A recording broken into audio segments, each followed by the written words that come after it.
Hi, everyone. Thanks for joining the YMyHealth podcast. I'm Julie Woon, and I'm today's co-host.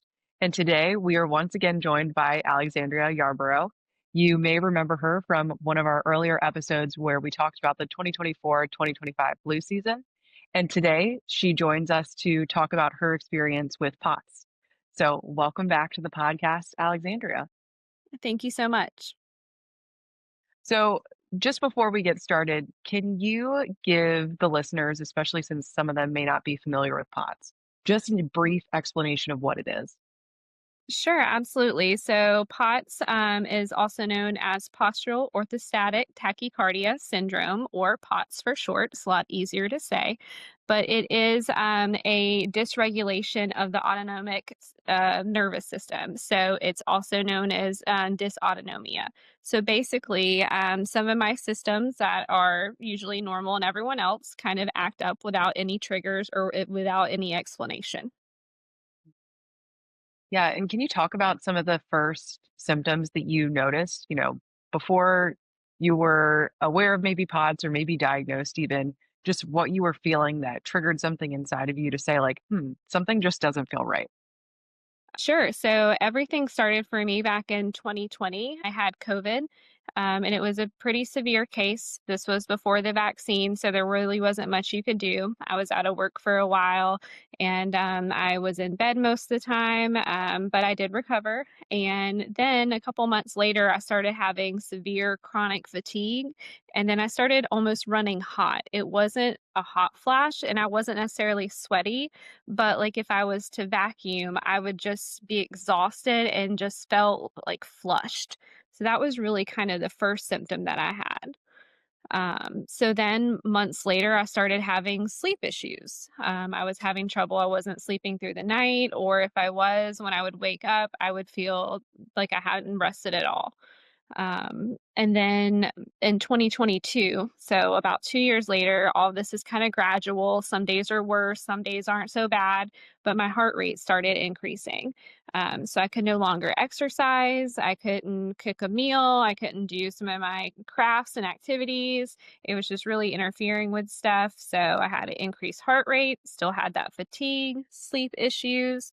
And then since my heart rate was up, I couldn't take my ADHD medication anymore because it's known to increase heart rate. So that kind of stunk. So then my brain fog went up as well.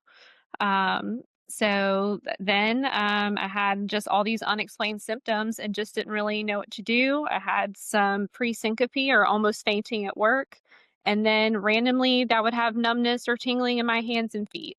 So it was a rough time because I just had no idea what was going on. And it felt like all different parts of my body just weren't cooperating for no reason.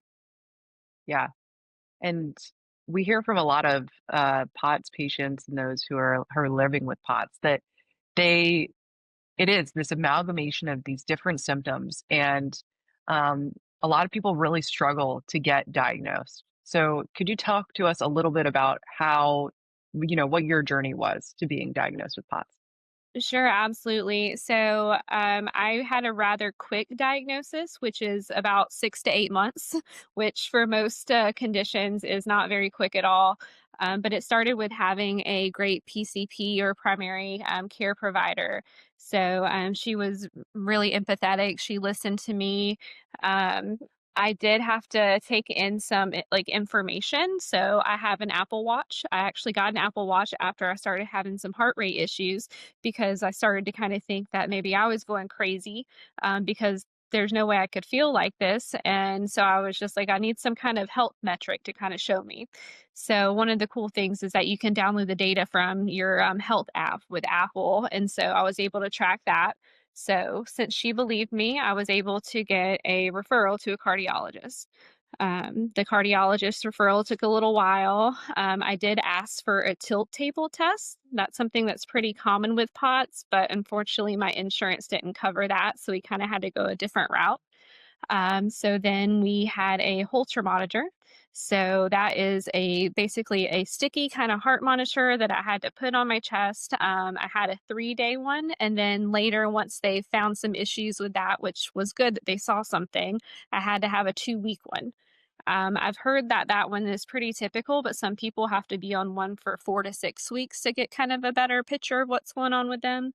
Um, During all that, I also had to get a heart ultrasound just to make sure that the structure and function of my heart was fine. And it wasn't an issue with that that was causing the heart rate that was going to be increased.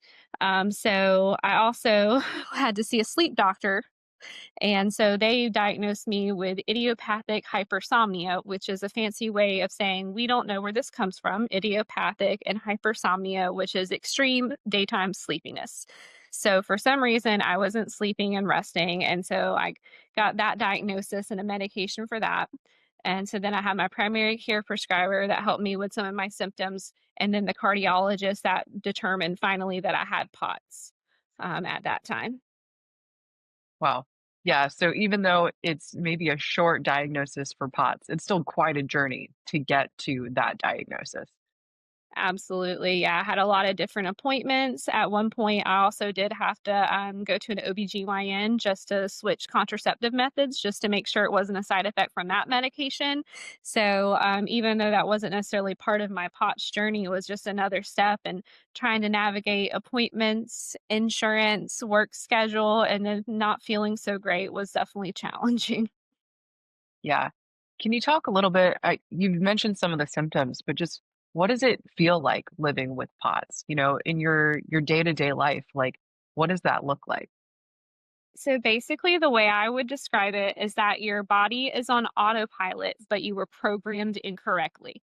So basically, I can be super calm, I can be happy, I can be sitting on the couch watching TV. Then all of a sudden, my heart rate just shoots up.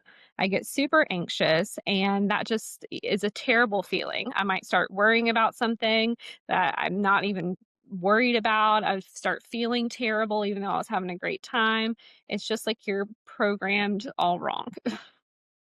Yeah. Um, and how has your understanding of POTS changed since your diagnosis? Like, I guess, what do you think or what do you wish people knew about POTS? Well, that it is different for everyone. I didn't even realize, even after I was diagnosed, that there are three different types of POTS. So there's hyperadrenergic POTS, which is just like heart palpitations, tachycardia, nausea, and vomiting. And usually that has comorbidities of all types of other conditions. Then there's neuropathic POTS, which is mostly blood pooling, sweating. And then there's hypovolemic POTS, which has low blood levels and of like red blood cells and plasma. And then weakness and decreased tolerance for exercise, which is so vague. I have a touch of all of these, and from being in different POTS communities and talking to people with POTS, it seems pretty common to even be diagnosed with one particular one. So I had no idea that there were three subsets. And then the other thing with that is that it can be very mild or severe depending on the person and depending on the day. So I know there are some people that have issues with mobility, with walking and even standing up, and that could be a daily occurrence. I fortunately do not have that, but I have had days where I've felt like that, where I can't stand up and I just need to lay on the couch all day. So it varies day to day and it varies person to person. And what does your treatment for POTS look like? So my particular one is I am on a extended release beta blocker. So that is something that works to keep my heart rate steady. So I'm on that once a day. And then I'm also on a PRN or an as needed beta blocker. So it's a short acting one. So if I start to have heart palpitations, I can go ahead and take that. And then I also have nausea medications that are for as needed. And those are just the medication side of it. But that's my medication treatment for now. Yeah. And are there any misconceptions that you hear about POTS, now that you've been diagnosed and living with it for a little while? Oh, so absolutely. The biggest one is that it can be cured with exercise. So, a lot of people recommend that you exercise, and that's great. If you're having a good day, it can actually very much improve your symptoms. It gets the blood flowing, to kind of say it in layman's terms. So, it is very helpful. But if you're not feeling that great, it can actually exacerbate your symptoms and make it so much worse if you overexert yourself. The other one is that it's all in your head. And technically, that is true. It is dysautoregulate, excuse me, it's hard to say too, dysautoregulation. So it is in my head, but that doesn't mean it's a mental condition. It's not something that anyone asks for or wants or something that they can overcome with the power of positive thinking. It's a very much a real illness. Yeah, absolutely. And how do you handle situations where you're maybe trying to explain your condition to someone who either doesn't know about it or isn't convinced that POTS is actually a true diagnosis? So luckily I haven't ran into that too many times, but the biggest thing is I just have to be honest. I explain to people that I am well managed, but I do have good and bad days. I'll let you know if I need a break or if my symptoms flare up. So I just have to be upfront with people. And sometimes it's people maybe you don't want to discuss that with if you're with a new friend group or something like that, but it's just a necessity for your health. You just have to set those expectations and let everyone know that you know, I don't want to live with this condition. It stinks, but here's the reality, and this is what you can expect. Yeah. And are there modifications you've had to make, whether that's to work or your social life or other areas of living that yeah, that have just come with time and your diagnosis? Yes. So, the biggest modification at work is that I do have a stool. So I have a job that I have to stand for 9.5 hours a day. And so that can be very difficult. So I do have that help. Unfortunately, I did have to go through some hoops to kind of get that approved. Accommodations usually require some paperwork, letter from physicians, and other things. With my social life, being in my early 30s, I'm not really in my going out era too much anymore. So it hasn't really affected my social life. I do go to bed around 9:30 at night and read, and I have to get my rest because that's very important. So I don't really have any issues there. But I think because of the relationships that I have with my friends and my family and others, I have told them, what my condition is and what it looks like. It makes all that much easier. Yeah. And have there been any financial challenges that come with having POTS? I know you've mentioned some of the medications that you have to buy now, but are there other expenses or like lifestyle modifications that come with a cost? Sure, yeah. So the medications is the first one. I am thankful that I do have insurance coverage because some of my medications would be expensive. So nothing too out of the ordinary with that. But POTS requires some healthy eating, and that can be expensive. And then also too, I was able to find a energy drink that has a small amount of caffeine in it that follows the Mayo Clinic guidelines for not excessive amounts of caffeine, because that's what you find in most energy drinks. Since I'm no longer able to take my ADHD medication, I have to order these from GNC, and I think that costs me around $180 to $200 a month just to have those, just to help out with just energy levels and brain fog. So that's a kind of an unexpected expense that has almost become like a medication. Yeah. I actually that was not something that I would have thought of or would have occurred to me. And I know um I think doctors a lot of times for a variety of conditions will recommend healthy eating, but is there anything specific about the diet that supports POTS that's maybe different from other ways of eating? I think sticking to just kind of like whole foods and just kind of listening to your body because some of the things that we eat day to day can cause flare ups and it can just kind of add to some of the other POTS issues. I have had some digestive problems in the past. And so anything that can cause a flare up. So just mostly whole foods, no dairy. Those are the biggest things. And if you're looking for, healthy foods, it just gets very, very expensive, especially as, the prices of everything is going up. Yeah, absolutely. And you talked a little bit about, having discussions with people about your condition and what limitations it might cause, but how has POTS affected your relationships, whether that's your friends, your family, or a romantic partner? So I am very thankful that it hasn't affected it too much, although I do have to let people know that I am living with a chronic condition pretty much when I meet them.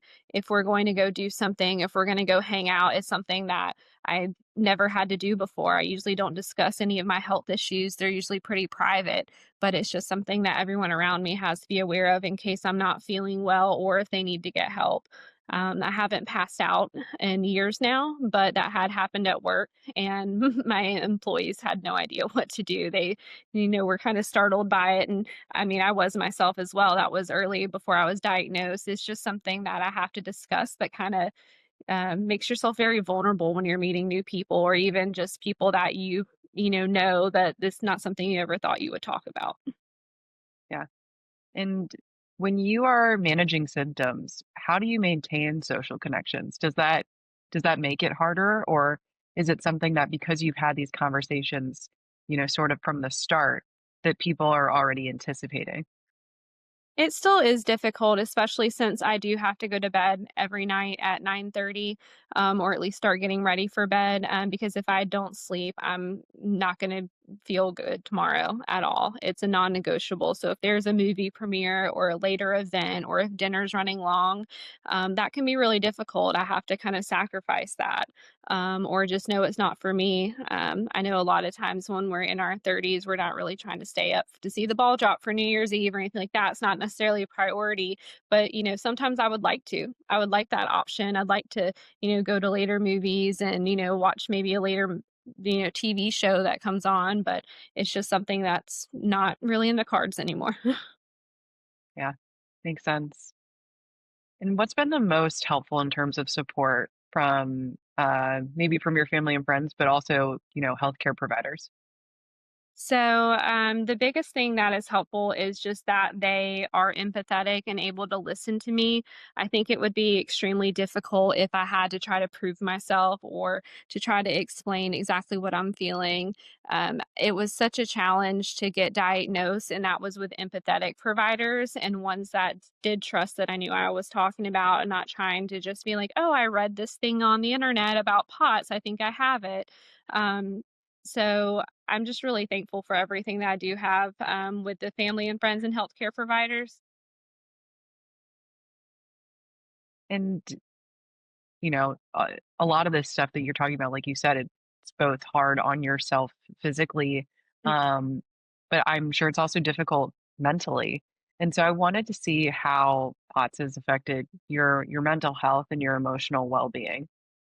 So it's actually kind of been a great opportunity for me to learn more about myself. I've gotten really into meditation and mindfulness.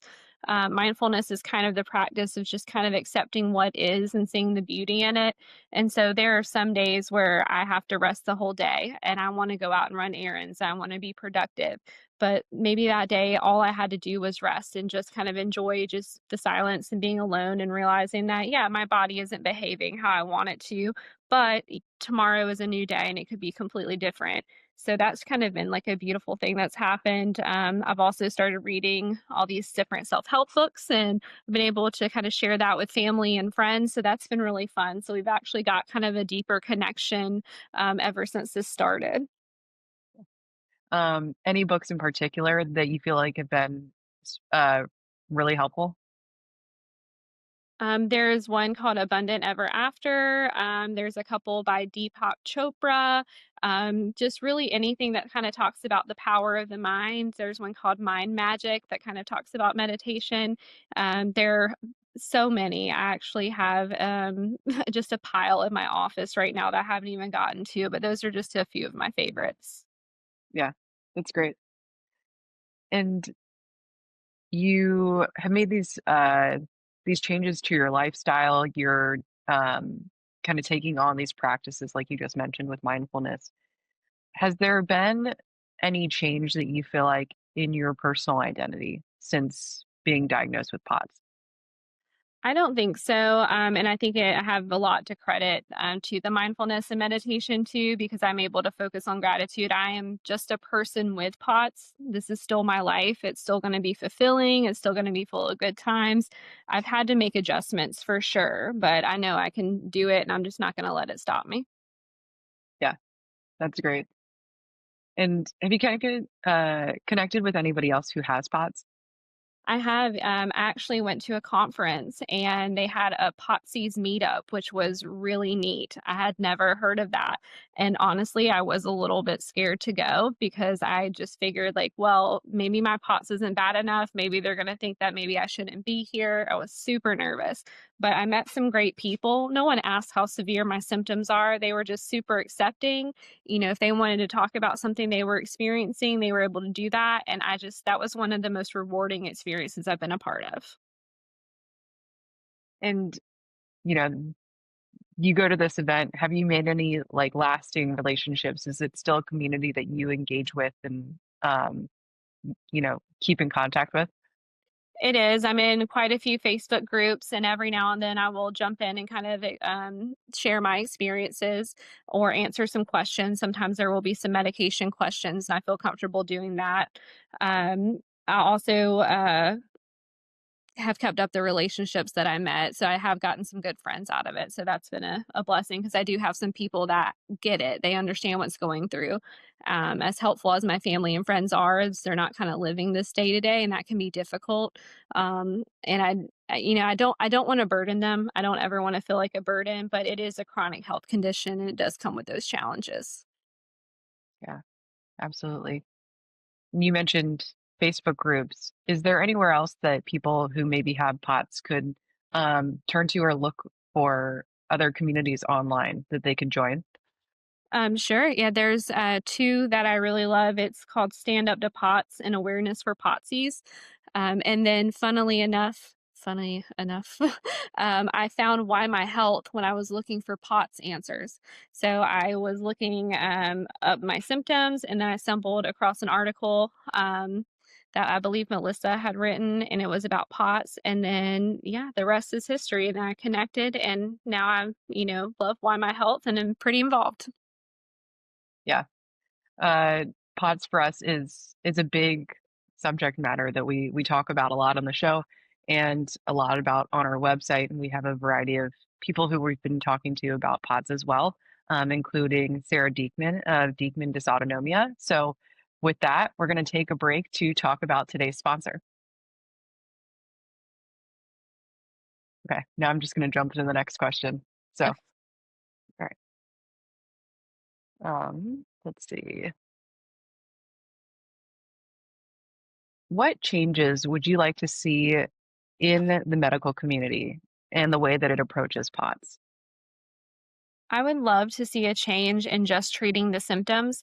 So, especially since I had sleep issues, heart issues, fatigue issues, all these different things, it kind of seems like doctors a lot of times are ready to just write a prescription for each different symptom. So, I would like to kind of look for more of a why and then instead of just slapping a band aid on it, because that can be really harmful when we start taking a bunch of medications. I was recommended to take some steroids and some other medications I didn't particularly feel comfortable with when I was first diagnosed. And so you just kind of have to, sorry, I have to edit that out. You're good. The other thing I would like to see is just acute and chronic goals since POTS is a hard condition to kind of navigate. If we could kind of look at some of the problems that are affecting us day to day and then kind of what some of the long term implications could be. However, I think that's going to take some collaboration. It's really hard when you have a specialist for your heart, for sleeping, your primary care provider. So I love the fact that we have electronic charting now. Almost every healthcare system is online, and if you stay within the same hospital system, a lot of times they do have access to those records. So that is really nice if they're able to collaborate. But just it's going to take a whole team for POTS treatment. Totally. And are there any other resources? I know you've talked about the community groups, you've talked about the mindfulness books. Any other resources that you've turned to for support?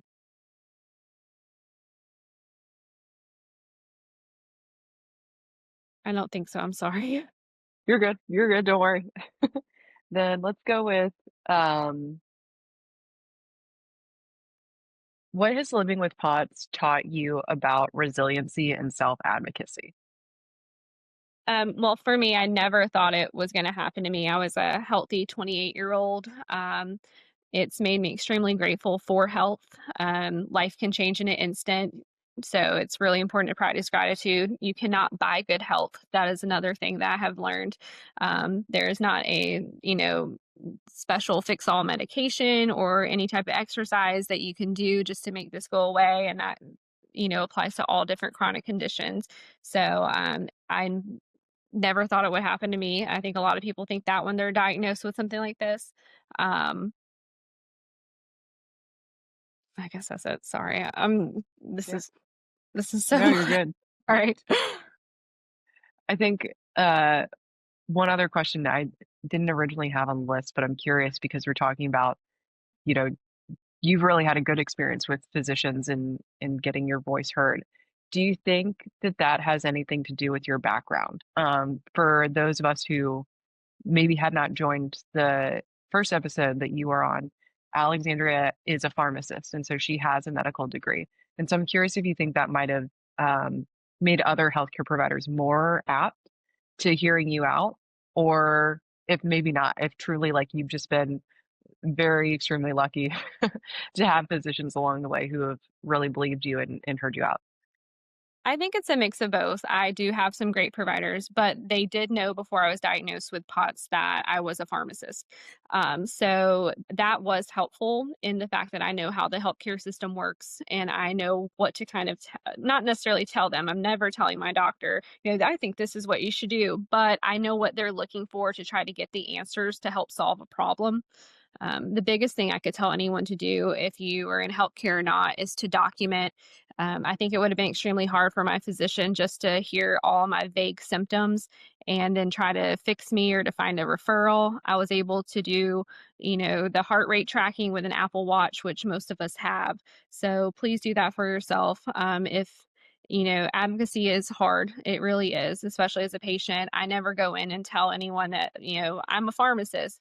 Um, I do let them speak to me like a patient because I know my, degree of specialty. I know the drug side of it, but I am unfortunately aware of, insurances and how things get approved and how referrals go and how prior authorizations are a pain. So I definitely think that that helped get a quicker diagnosis, but I still had to go through all the same steps as everyone else. Yeah, makes sense. Are there any other, I guess, tips or tricks that you would give listeners or somebody who's maybe recently been diagnosed with POTS? Sure. Yeah, I would keep a journal. That is one thing I did. So I had the heart rate information, but it could just literally be a piece of paper with a calendar that says like, your symptoms can be very simple, like heart rate up, or it could just be like sweaty, or it could be didn't sleep well. That way you have data to give your doctor because data is how we make decisions, is how we get things done. And so if you're able to compile this data to give to them over weeks or months, it's going to really be helpful for you. There's no primary care physician that can refuse that. I mean, data is so helpful. My heart rate was, uh, I'm sorry, you're going to have to edit that. You're fine. I think I got Do so you want to nervous. take that question from the top?